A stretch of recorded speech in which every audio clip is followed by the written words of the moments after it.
Hello everyone, this is Triple Valve Metro Camel and welcome to the YouTube channel, and thank you so much for choosing to watch the video today.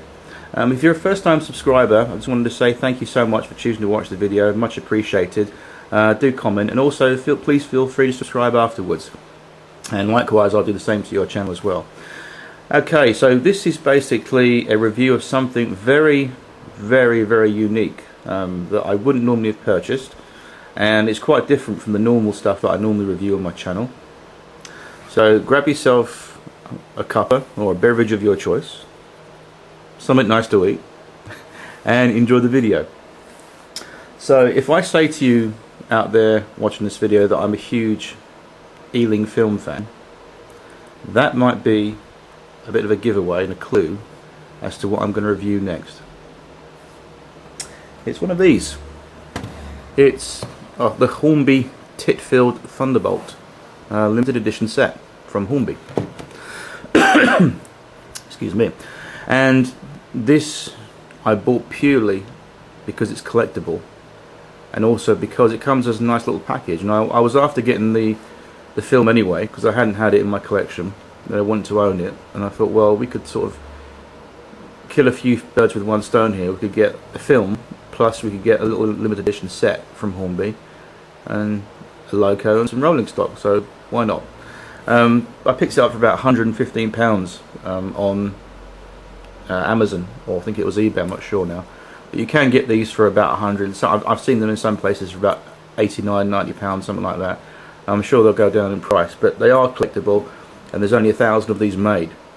So if you do want one, this is the video to watch to obviously see what you get inside and make your own choice as whether you want one or not. Okay, so obviously this is based on the film The Titfield Thunderbolt, and for those of you that haven't seen the film, it's a fantastic film because it really is something. It's like a time capsule almost, because it shows us what life was like back when England really was England. And when I say that, it was the days when everything was just nice, and it's not the downhill version of England as it has gone today, in my opinion, because England has gone downhill. And I think this is a nice period piece to watch because it's interesting to see how life was like in a genuine village where this was shot on location, and it's telling the story basically of railway preservation.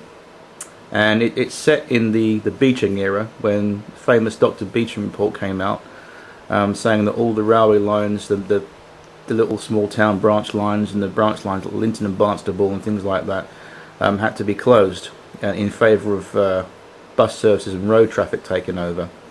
And this is the story where the Ministry of Transport says to the people of the people of Titfield that you have to close your railway because it's not making enough money. So in short, basically they get together as a group, as a village, with the local reverend in charge, and they have a go at running their own railway, and it's quite comical what happens. If you've not seen the film before, I won't spoil what happens, but it is a great film. And also, not only from a personal point of view, it's good to see this film if you're a railway modeller, because there's loads and loads and loads of scenic ideas when you watch this film, and particularly the opening shots where you get the scene of the village. You could see where Hornby got their idea for the Scaledale buildings, for example. It really is a nice film to watch. And also what I like about this film, before we go into the box itself, I just want to mention this film is a film that you'll never get the likes of today in terms of charm, appeal, and also there's no swearing in it, no bad language, there's no one getting shot, stabbed in it, there's no violence, and it's a good old-fashioned family film. So you can put this on with the kids and with the family and just enjoy it and have a good laugh. And I think that is really something very rare these days. Anyway, enough about my personal opinions of films. It's an Ealing film. I love Ealing films, so this is why I bought it. Anyway, let's look inside the box and see what we get.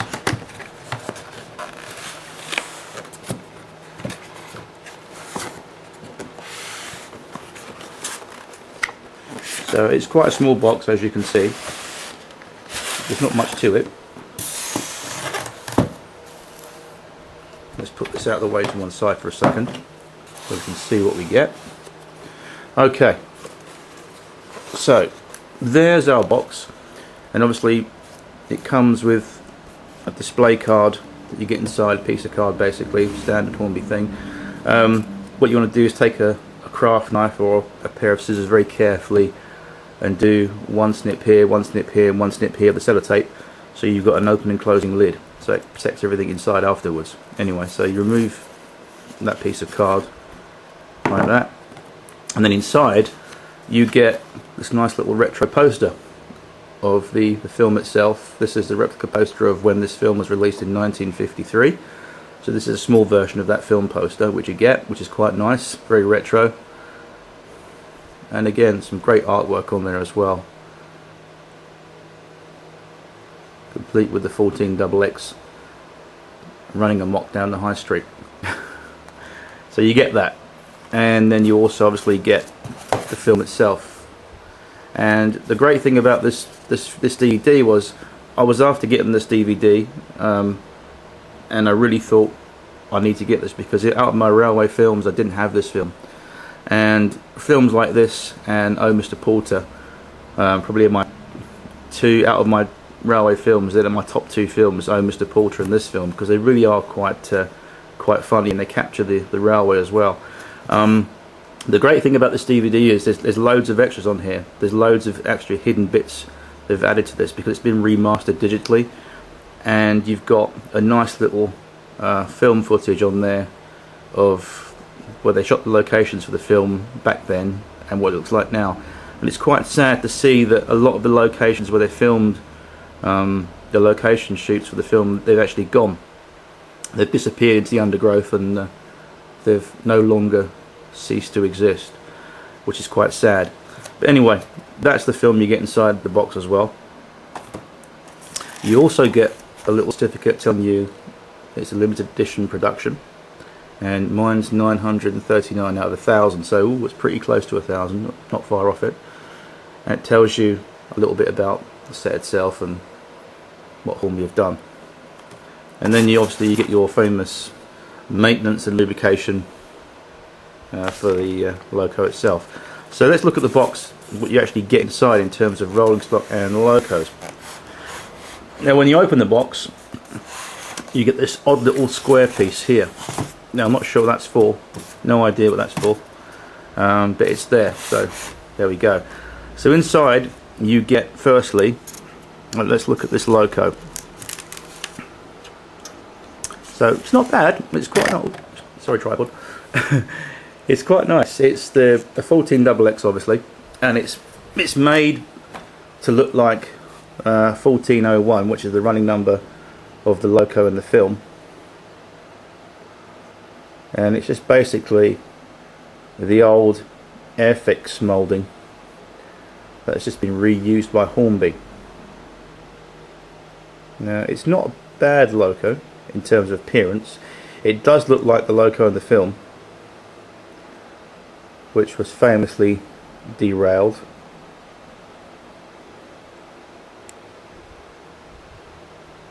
So with my version, like I said, this loco is okay to look at, but it needs a little bit of work on it as far as I'm concerned of appearance.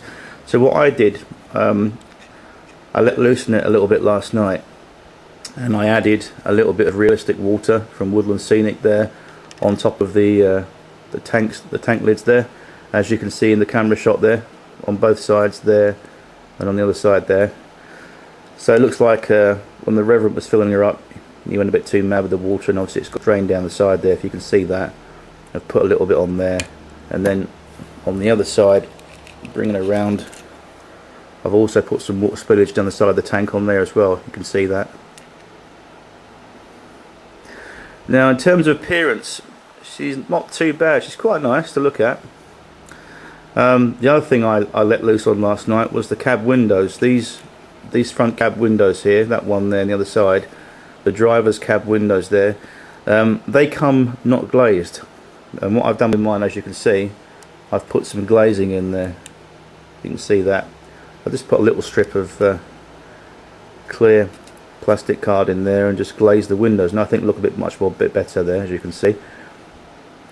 Well, what I was planning on doing with this loco, like the movie, I was going to actually add some little bits of rust around here and put a little bit of fire ash around the boiler on the front of the buffer beam there, much like I did with my 3F Ginty.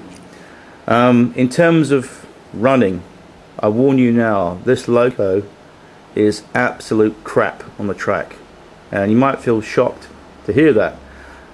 What it is basically, this is using, I believe, the old Airfix tooling. If we turn her over, you've got pickups on these wheels, all four of these wheels here. Obviously you've got 4 driving wheels here, and you've got a set of traction tyres only on this axle only. And there are pickups or wipers that connect with these 4 wheels, and I believe these are connected as well at the back. This single wheel is highly sprung. You can see that on the camera, I'm not sure. As you can see, it's quite sprung. Now the problem we have with this is that when she runs over insulated points on my layout, or your layout for example, she does tend to stall a little bit, which is quite annoying. I've tried her on all 3 of my circuits, and she doesn't tend to like too much going over insulated points at slow speeds. It's something, I'm not sure. It could be the design with the Loco itself, it could be down to the old Airfix tooling, I'm not sure, but I'm not too happy with her running wise. As soon as I got her yesterday, I stripped her down and obviously oiled all the parts that needed to be oiled and lubricated, and also I added the little bits of detail on the water tanks there and put some glazing in the cab, and probably might do a little bit more on it. But in terms of performance on the track, you need to run an average to slightly fast speed if you're going over lots of crossovers and points that are not electrofrog, which is quite annoying. It's a shame because aesthetically she's a nice looking Loco, she's quite a nice Loco, and this is the only 14XX I think Hornby currently have in their range. Now I'm pretty sure if you've got any of the old Airfix 14XXs like I have, I am pretty sure that you could swap the chassis over with the Hornby body and marry the two together if you wanted to. Not quite sure if you could do that. I'm probably guessing you could, but looking at the Loco itself, it definitely has its origins from Airfix. I'm not sure if it's worth rewheeling it or doing something else to it. I'm not sure. Maybe you technical experts out there could send some ideas for this maybe. But it's a shame because she is quite a nice Loco, and she does run quite poorly. Now all my track is clean. I use a track rubber by Gauge Master. I've also got a built-in Gauge Master twin frequency high frequency track cleaner on 2 of my circuits, and all my track work is clean. Every bit of rolling stock I've got, and also every bit of Locos I've got, basically, whether it's a small tank engine to my 8F, everything works perfectly over my points. I've tried everything. It's not the points, it's not the track, I think it's this Loco. It just does not like going over points. I think there's a YouTube user called Champs123 who did a review, I think, on this set or on the Titfield Thunderbolt set from Hornby as well, and I think he might have some ideas to look at as well. Anyway, apart from the Loco, it's a shame because it is quite a nice looking Loco, and when it is running around the layout, it isn't too bad. It does look quite good. It just lets itself down when it goes over the points. But I'm sure we could overcome this by looking at the pickup system and maybe improving it. I don't know.